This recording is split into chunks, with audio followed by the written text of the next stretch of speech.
A controversial plan for high-rise development on Sydney's North Shore has been overturned by the Land and Environment Court. The plan was introduced after Ku-ring-gai Council was stripped of its planning powers by the previous state government. Residents say it's a win for those opposing inappropriate development across the state. Ku-ring-gai residents were in the mood to celebrate after winning their long-fought battle against the area's local environment plan. Very, very happy with the judgment.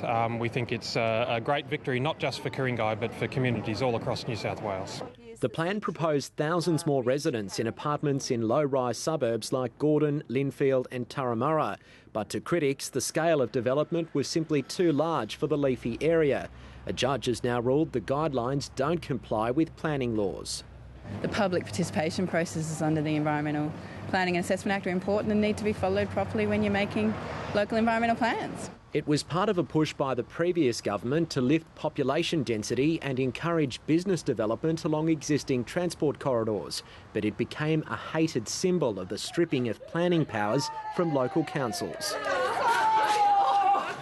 The Friends of Turramurra group says successive planning ministers are to blame. They basically swept everything aside and just forced planning into an area that was far in excess of even what they themselves said was required. After it went on exhibition, there was a large number of changes made to a number of the sites, particularly in relation to some of the schools.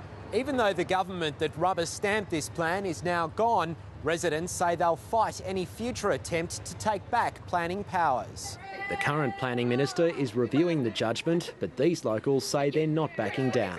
Carl Herr, ABC News.